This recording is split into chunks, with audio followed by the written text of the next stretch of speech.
आज के वर्तमान भारत में बौद्धिक दुष्प्रचार जोरों पर है, और हो भी क्यों नहीं। आज से 1000 साल पहले जो मुफ्तखोर बड़े बड़े जत्थे बनाकर कटोरा उठाकर गांव-गांव मांगकर मुफ्त रोटियां तोड़ लेते थे, बिना कुछ किए ही सिर्फ टकले पर तेल मलते हुए अपनी हर इच्छा की पूर्ति कर लेते थे, बड़े बड़े विदेशी राजाओं महाराजाओं के साथ सांठगांठ करके भारतीय सीमा के दरवाजे उनके लिए खोल देते थे और भारतीयों को गुलाम बनाए रखने के लिए विदेशी आक्रमणकारियों का सहयोग करते थे, उनकी तो दाल आज गलती ही नहीं। इसीलिए उनके पास दुष्प्रचार ही एकमात्र जरिया है उनकी पुनर्स्थापना का, जो वह बखूबी करते हैं। लेकिन इतिहास साक्षी है, ऐसे नीच निर्लज्ज व्यभिचारी मानसिकता और संस्कृति वाले लोगों का जब पतन हुआ इस देश में, तो इस देश के लोगों ने उन व्यभिचारियों और देशद्रोहियों से चुन चुन कर हिसाब चुकता किया।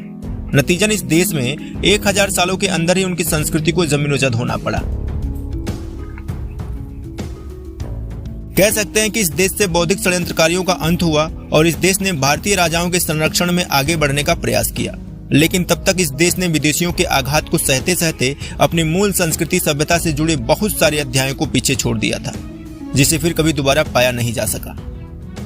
क्योंकि इतने वर्षों में इन बौद्धिक दुष्प्रचारियों ने विदेशियों के तलवे चाटकर ही तो भारत की मूल संस्कृति के ऊपर अपने ढोंग पाखंड और व्यभिचार का महल खड़ा किया था। अतः आज जो भारत आप देख रहे हैं, आज के भारत का इतिहास भारतीयों के द्वारा नहीं बल्कि भारत के दुश्मनों के द्वारा लिखा गया है। तो चलिए आज आपको एक ऐसे ही भारतीय संस्कृति और सभ्यता के दुश्मन से मिलवाते हैं, जो पूर्व के बौद्धिक दुष्प्रचारियों की वर्तमान फसल यानी वर्तमान औलाद है, जो आए दिन नए नए दुष्प्रचार गढ़ के भारत के लोकतांत्रिक विरासत को आघात पहुंचाने का कार्य कर रहा है। संभव है कि आप में से बहुत सारे लोग इस धूर्त को जानते भी होंगे, जो नहीं जानते हैं उन्हें हम बता देते हैं। इस धूर्त का नाम है फट्टू जर्नी, जो आज अपने पूर्व के बाप दादाओं के नक्शे कदम पर चलते हुए दिन प्रतिदिन सनातन संस्कृति और उससे जुड़े प्रमाणों और आधारों को कब्जाने का फर्जी प्रयास कर रहा है।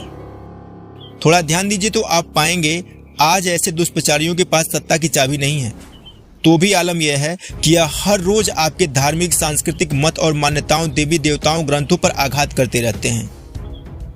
तो आज से हजारों साल पहले जब इनके पास सत्ता का संरक्षण था, तब इन्होंने आपकी संस्कृति को तहस नहस और बर्बाद करने के लिए क्या कुछ नहीं किया होगा। जब आज ये इतनी दृष्टता दिखा सकते हैं, तो कल इन्होंने आपके वजूद को मिटाने के लिए कौन से प्रयास नहीं किए होंगे। यही कारण है कि आज आपकी सनातन संस्कृति और सभ्यता के निशान बहुत ढूंढने पर मिलते हैं और उस पर भी इन दुष्प्रचारियों की पैनी नजर होती है। अभी कुछ दिनों पूर्व इस बौद्धिक दुष्प्रचारी फट्टू जर्नी ने एक वीडियो में अयोध्या में मिले धनदेव के अभिलेख को, जो कि संस्कृत भाषा का अभिलेख है, उसे पाली भाषा का बताकर दुष्प्रचार फैलाने का प्रयास किया। इसके पहले भी यह भाषा और लिपि पर बहुत तगड़े तगड़े झूठ बोल चुका है और नंगा भी हो चुका है। लेकिन कहते हैं ना, लतखोर के लिए सिर्फ एजेंडा महत्वपूर्ण होता है, तथ्य और प्रमाण नहीं। आइए पहले आपको दिखाते हैं धनदेव के अभिलेख पर इसके द्वारा बोले गए झूठ को।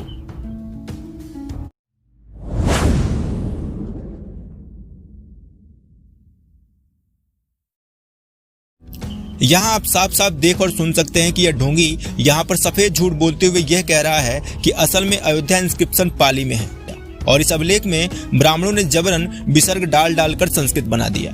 साथ ही यहां पर इसने यह भी दावा किया है कि यह इंस्क्रिप्शन स्पष्ट नहीं है, अतः स्पष्ट ना होने के कारण ही ब्राह्मणों ने इसमें विसर्ग डाल दिया। अब थोड़ा सा आप लोग इस नीच पाखंडी के कुछ पुराने जुमलों को सुनिए और ध्यान दीजिए कि यह पहले अपनी वीडियो में बोला करता था कि पाली के सभी अभिलेख अंग्रेजों ने खोजे और अंग्रेजों ने उन अभिलेखों को पढ़ने के लिए बनारस के ब्राह्मणों के पास भेजा, तो कोई भी ब्राह्मण उसे पढ़ नहीं पाया। लेकिन अब यहाँ पर सवाल यह उठता है कि फिर इसने अपने कौन से ब्राह्मण बाप को धनदेव के अभिलेख में विसर्ग डालते हुए देख लिया, जो इतने दावे के साथ यह ब्राह्मणों पर आरोप मढ़ रहा है। पहले यह कहा करता था कि ब्राह्मण पाली पढ़ लिख नहीं पाता था, अब कह रहा है कि ब्राह्मण ने पाली के इंस्क्रिप्शन में ही विसर्ग डाल दिया, मिला दिया। यहाँ पर दर्शक साफ साफ इस लतखोर की नीचता और दृष्टता को देख सकते हैं और समझ सकते हैं।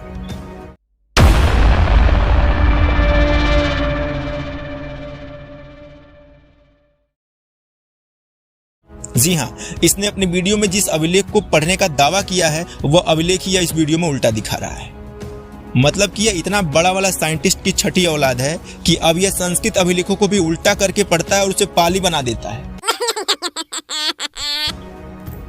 और सुनिए, इसने यह भी दावा किया कि इसने इस अभिलेख को कई पाली विद्वानों से पढ़वाया और सबने इसको यही कहा कि भैया ये अभिलेख तो पाली का है, संस्कृत का नहीं है। मगर किसी विद्वान ने इसको यह नहीं बताया कि बेटा अभिलेख ही उल्टा है, सीधा कर लेना फिर पढ़वाना।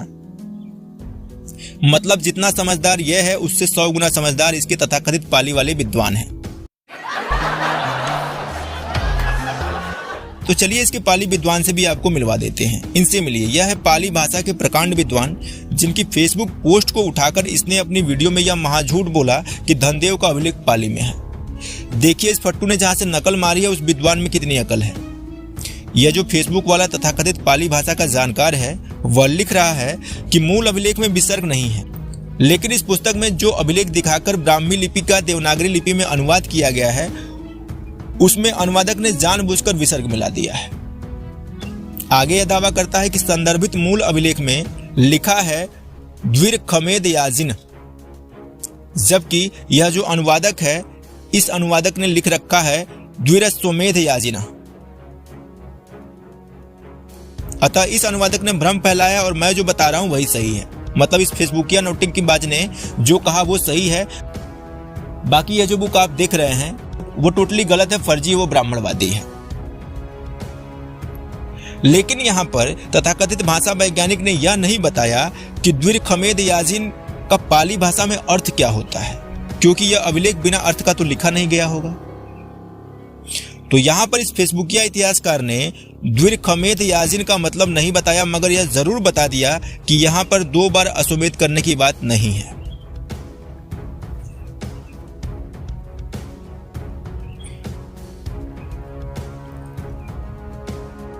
लेकिन चलिए अगर हम मान भी ले कि यहाँ पर अश्वमेध की बात नहीं लिखी है, तो फिर यहाँ पर इन दोनों गुरु और चेलों को यह तो जरूर बताना चाहिए था ना कि इस अभिलेख में आखिर लिखा क्या है।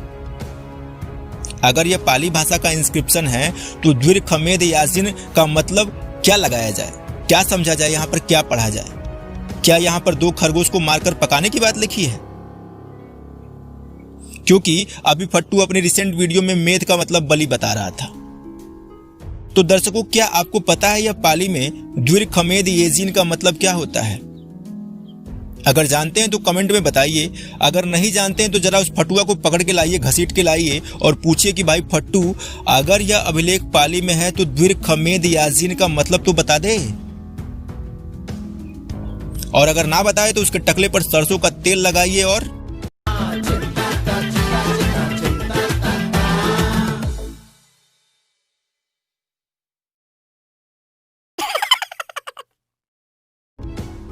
खैर छोड़िए, अब चलिए आगे सुनिए इसके दावे को। यहाँ पर यह आगे दावा कर रहा है कि इस अभिलेख के कई सारे अक्षर मिट गए हैं, इसीलिए ब्राह्मणवादी इसे संस्कृत का बता दिए हैं। जबकि वास्तविकता यह है कि इस अभिलेख को सीधा करके पढ़ने पर जितने अक्षर हैं उन्हीं अक्षरों के आधार पर इसे संस्कृत का सिद्ध किया जा सकता है। अब देखिए ये वही अभिलेख है जिसको फट्टू जर्नी अपनी वीडियो में उल्टा करके पढ़ रहा था और अपना वैज्ञानिक टेम्पर दिखा रहा था। अब अगर हम लोग इसको सीधा करें तो यह इस प्रकार दिखाई देगा। अब इस अभिलेख में इसके फेसबुक इतिहासकार को और इसको कहीं भी विसर्ग नहीं दिखाई दिया, जबकि यहां पर देखिए इस अभिलेख में ब्राह्मी में यहां पर लिखा है तो और यहीं पर इसके बगल में है विसर्ग। अब आप कहेंगे कि यह तो ही कैसे लिखा है भैया, कैसे माने कि यह तो लिखा है? तो चलिए आपको लेकर चलते हैं ईसा पूर्व की 3री शताब्दी में अशोक के अभिलेखों पर। यह देखिए अशोक के गिरनार अभिलेख में तो को ऐसे लिखा गया है।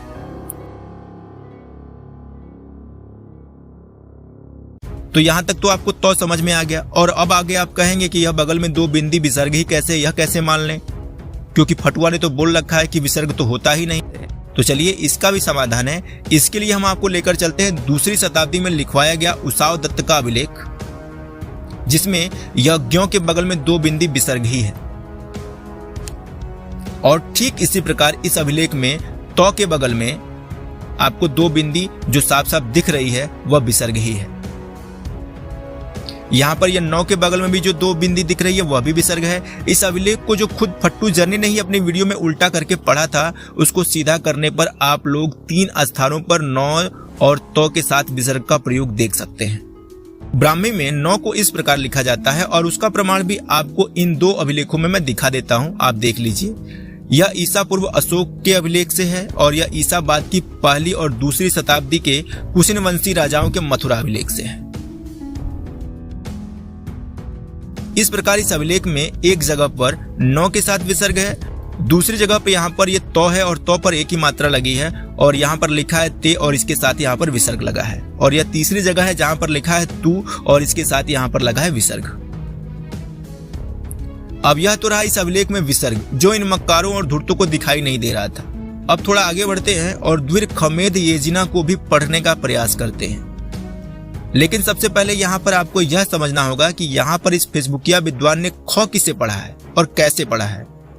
तो यह देखिए, यह रहा द्वि, ये रहा रो और ये है स्व, आगे है मेध याजिना। तो यहां पर यह पूरा सेंटेंस होता है द्विरस्वमेध याजिना। अब इस लाइन में पता नहीं कहां पर फट्टू और फट्टू के फेसबुकिया गुरु को ख दिख गया, जबकि यहां पर दोनों जिसे ख पढ़ रहे हैं वह है स्व। अब आप कहेंगे कि वह स्व ही कैसे है, ख क्यों नहीं है? तो इसका जवाब भी है कि यहाँ ब्राह्मी में बड़े स्व में व की संधि है, ठीक उसी प्रकार जिस प्रकार यहाँ द्वि में व की संधि है। यहाँ पर यह पूरा अक्षर जिसे दोनों गुरु चेले ख पढ़ रहे हैं, असल में वह स्व और व से मिलकर लिखा गया अक्षर है स्व, न कि ख। अतः यहाँ पर द्विरस्वमेध याजिना ही लिखा है, कोई खमेद फमेद की बात यहाँ पर नहीं की गई है। अतः यह अभिलेख अश्वमेध का उल्लेख आने और अभिलेख में विसर्ग होने तथा संस्कृत वर्णमाला के अक्षरों का प्रभाव होने से यह संस्कृत का ही अभिलेख सिद्ध होता है। और यह फट्टू जर्नी गजपूत यहाँ सीधा सीधा साफ साफ उल्टा अभिलेख पढ़ते हुए इसे पाली का बताकर झूठ फैला रहा है, जो इसकी हरामखोरी और नीचता का जीता जागता सबूत है।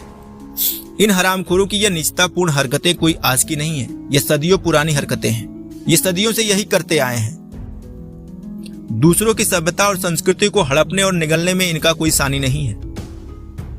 लेकिन कहते हैं ना, झूठ कितने भी पांव पसार ले, लेकिन सत्य के आगे उसकी औकात 2 कौड़ी की होती है, सिर्फ 2 कौड़ी की। और एक बार फिर सत्य के आगे इस फट्टू गजपूत का हरामखोर चेहरा बेनकाब हुआ है, क्योंकि भारत की संस्कृति में एक बात सर्वोच्च स्थान रखती है और वह है सत्यमेव जयते।